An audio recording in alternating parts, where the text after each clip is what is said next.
Welcome back to the channel for the NFL Week 5 recap. We're going to start out with the Thursday night football game, which was the Chicago Bears versus Washington Commanders. The Bears picked up their first win of the season, and it was because of DJ Moore's ridiculous performance. 8 receptions, 230 yards this game, and 3 touchdowns. A phenomenal performance. Probably the best you're going to see this year, or one of. Sam Howell, there were a lot of garbage time yards that he got, so he ended up with 388 passing yards, but don't really be deceived by this box score. The Bears kind of controlled this one. DJ Moore had a crazy game. Justin Fields, had 4 touchdowns, no picks, a lot better game. He's had back-to-back, better weeks, and there's going to be a lot of questions there when it comes to the end of the season. Chicago ended up winning this one pretty handily in Washington, 40-20. The London game this week was the Jaguars, who stayed in London from last week, versus the Buffalo Bills. And it was a huge offensive day for both quarterbacks. Both Trevor Lawrence and Josh Allen threw for over 300 yards. Trevor Lawrence 315, Josh Allen 359. Only 29 yards rushing for Buffalo, so this was an air raid for them.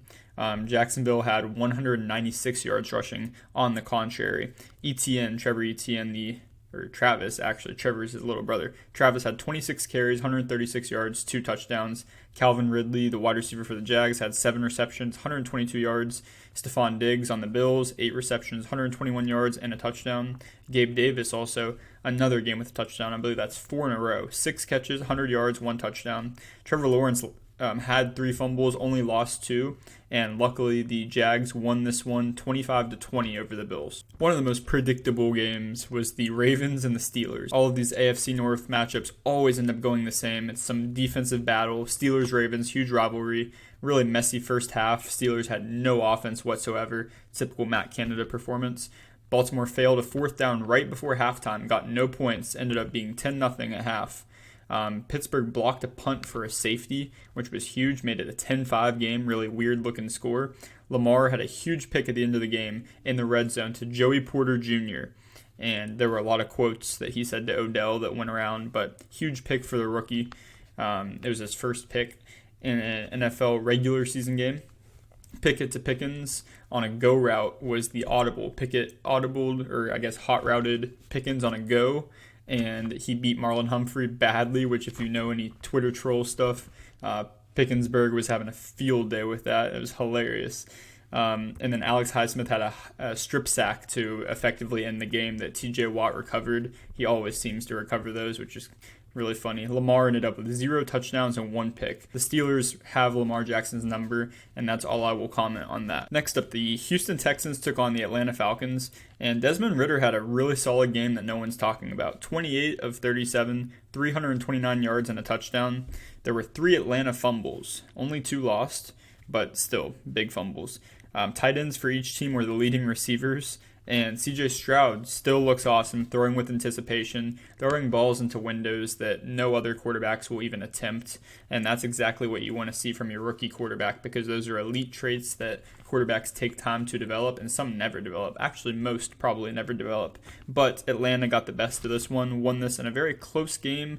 Wouldn't really say it was a defensive showdown, but just kind of one of those close games. 21-19, Atlanta won. The winless Panthers were playing at Detroit against the Lions this week, and really looking for a bounce-back game, and it didn't really happen. Bryce Young had another couple picks. Jared Goff had a great game, 20 of 28, 236 yards, 3 touchdowns, no picks.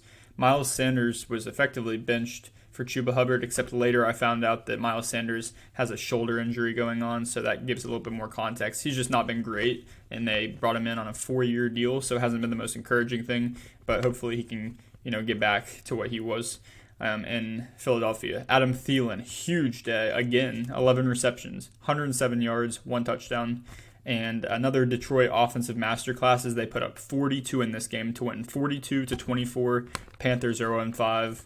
It's not looking so hot in Carolina right now, but brighter days are ahead with Bryce Young's development. In an AFC South matchup, the Titans and the Colts faced off, and Zach Moss got 23 carries again. Jonathan Taylor is back, by the way. 165 yards, 2 touchdowns. Crazy game for him. He's really been putting up the numbers this year. Gardner Minshew came in after Anthony Richardson had an injury. He's really been putting his body on the line as the quarterback, and he will be out. I think he's on IR now, so he'll be out at least 4 games. Could be longer. Really sucks to see, but he needs to protect his body better when he is scrambling. Gardner Minshew, though, was 11 for 14 when he came in and was good enough to get the Colts this win. 23-16 over the Titans. Josh Downs was impressive for the Colts. 6 receptions, 97 yards. He's the rookie out of North Carolina. I believe he was a second-round pick. And DeAndre Hopkins had a good day on the other side of the ball. And the Titans, 8 receptions, 140 yards. But the Colts do win this AFC South matchup. The Giants and the Dolphins faced off in a game that the spread was, I believe, pretty bad because the Giants aren't good and the Dolphins are good. Tua, though, 102-yard pick 6. He threw a horrible ball that got tipped, taken to the house. Pick 6, really, really bad read. Devin Achane is how you say it, not Achane. Achane. I got to correct myself. 11 carries, 151 yards, another phenomenal game. Touchdown also, but he went out with a knee injury and he's now on IR. Really hate to see it. He's been so explosive, so electric. I believe he's averaging somewhere like 10 yards a carry, maybe 11, maybe 12, something ridiculous. He's been so awesome, and I hope he heals up fast and gets back. Tyreek Hill, 8 catches, 181 yards, and a touchdown. Miami had 7 sacks on this really, really bad Giants offensive line that's also injured. Doesn't help it. So 14 QB hits, not what you want to see. Not what you want to see if you're Daniel Jones, not what you want to see if you're Brian Dable. Just not so great on the offensive line there.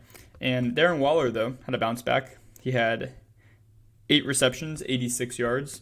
Good bounce back game for him, but the Dolphins ended up taking this one 31-16 over the New York Giants. The New Orleans Saints took on the New England Patriots, and this was another really bad one, which has been a common theme for the Patriots. Mac Jones had no touchdowns, 2 picks, one of them being a pick 6. Tyrann Mathieu took that pick 6 all the way back, clearly, because it's called a pick 6. Kamara had 22 carries, 80 yards, and a touchdown. Not really efficient, but he is back getting a full workload. 22 carries is plenty. This is a blowout game. Derek Carr had 183 yards, 2 touchdowns. Didn't really have to do much. This was kind of just one of those games where the offense took over, controlled the game, and they shut out the Patriots 34-0 in New England. We got some serious questions and thoughts for this Patriots team. They've gotten dominated recently after that Cowboys game as well. So a lot of buzz going around New England on the future. The Philadelphia Eagles took on the Los Angeles Rams in LA, and Hurts had a really good game, 25 of 38, 303 yards passing, and he ran 15 times for 72 yards, and he had 2 total touchdowns. A.J. Brown, 6 catches, 127 yards. Dallas Goedert also 8 receptions, 117 yards, and a touchdown, which is a huge game for a tight end. Cooper Kupp, first game back, really cool to see him again. 8 catches, 118 yards for his first game back on an injury that may still be a little bit injured is really good news to see from him. It's always great to see that, and this was it kind of felt close this whole time, but it was a 23-14 win for the Philadelphia Eagles. The Bengals took on the Cardinals in Arizona, and Jamar Chase had maybe the game of his lifetime. 15 catches, 192 yards, 3 touchdowns. He was doing it all. He said to the press that he was always open last week whenever they had lost that game to Tennessee. And he indeed was open, and he got the ball this time. So great day from him. Joe Burrow, 317 yards, 3 touchdowns, 1 pick. Not sure about his injury. I don't think it's much better, but he got through this game well. Rondale Moore had some carries this game, which is interesting to see after James Conner went out, how they're going to use him in the backfield a little bit as a little gadget piece. 3 carries for 50 yards, really efficient. And yes, James Conner is on the IR, will be out for at least 4 weeks. But the Bengals picked this one up 34-20 over the Cardinals. The Jets versus Denver was a battle of Nathaniel Hackett, former Broncos coach, and Sean Payton, current Broncos coach. What Hackett did was he made sure he used Breece Hall, who happened to go out with an ACL in the Broncos game last year. But this year, he went for 22 carries, 177 yards, and a touchdown. And he had a 72-yard touchdown carry. So what a game for Breece Hall. Huge bounce-back game. He's awesome. He's so electric. 8 fumbles in this game total. Not so electric. Only 4 were lost, but putting the ball on the ground nonetheless 8 times is quite crazy for one game. Both QBs were under 200 passing yards, so not much from the QBs in this game. which kind of expected, not under 200 yards, but Zach Wilson and Russell Wilson, the Wilsons have both been struggling this year a bit. Russell Wilson not as much, but not too surprised here. Nathaniel Hackett, revenge game, got back at Denver. Sean Payton called his coaching performance the worst in history, and they beat the Broncos in Denver 31-21. The Chiefs versus the Vikings was a little underwhelming offensively because I guess we expected more out of two really high-powered offenses. At least the Vikings throw the ball a lot is what I can say about their offense. Under 70 rushing yards for both. Not too shocked. The Vikings are not a good rushing team at all. Kelsey, 10 catches, 67 yards and a touchdown. Jordan Addison, now wide receiver one as Justin Jefferson left this game. He had 6 catches, 64 yards, and another touchdown. Huge for him, especially if you own him in fantasy, like me. There was a couple calls at the end of the game, all in one play. There was a no call, 3 no calls actually. One on roughing the passer, one on pass interference. This is all the same play. And the helmet came off. L'Jarius Sneed took his helmet off when he was debating the refs, which you cannot do that. Fun fact. That is a flag that TJ Watt received this week. And the fact that L'Jarius Sneed did not receive this flag is something that a lot of people are analyzing and looking at more deep because there were a lot of missed flags. Not one was upheld. There was a flag thrown for pass interference, but it was not upheld. And the Chiefs won this one 27-20. The Cowboys had a really good chance to avenge themselves against the 49ers. And Brock Purdy came out with a masterclass. 4 touchdowns, 252 yards, played it perfectly. All he needs to do is get the ball where it needs to go, and he's done it masterfully. He's been so good at it. So good at it. And at some point, I'm transitioning my narrative from I always kind of undervalued him and underrated him completely. But he does what he needs to do, and he does more. I will give him that for sure. He definitely does more. And he's been awesome, and he's done it consistently. And that's all you can ask for out of a quarterback. So I would put him up there, definitely. Jordan Mason was the leading rusher for the 49ers, 69 yards. Quite funny with Christian McCaffrey in that backfield. George Kittle had 3 touchdowns, 3 of them, while also wearing a shirt that said some message towards Dallas. Dak had 1 touchdown and 3 picks. Can't have it, Dak. Not in a big game like this. 3 picks is not going to win you this game against San Fran in San Fran. 57 yards of rush offense for Dallas, which being down like that is something that's kind of expected. And CeeDee Lamb hasn't been over 4 receptions this season. They have not got him the ball consistently, and that's really made this offense struggle in certain times. Sometimes they've gotten away with it, but they need to get him the ball for sure.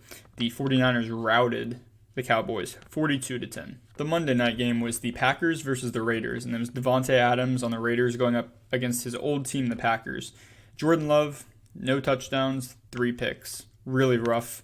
We thought we had seen some development and a lot of promise, which we did. We did for sure, but it's tough to not be skeptical after a performance like this. Jacoby Myers, a nice surprise in free agency. I can't believe the Patriots let him go and took Juju instead for the same amount of money. 7 catches, 75 yards, and a touchdown. Robert Spillane, free agent acquisition, middle linebacker from the Steelers to the Raiders, had 2 picks of Jordan Love in this game. Christian Watson had a 77-yard bomb. He tends to only have big chunk plays and touchdowns. Kind of funny, but good for the stat sheet.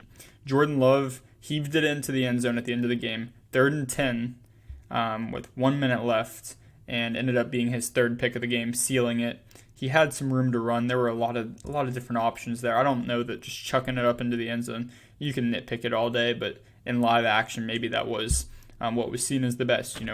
We're watching it freeze frame. We can scroll back, but it didn't end up working out for him, and the Packers lost a close one to the Raiders in Las Vegas, 17-13. Thank you for watching my Week 5 recap. I will be back for Week 6.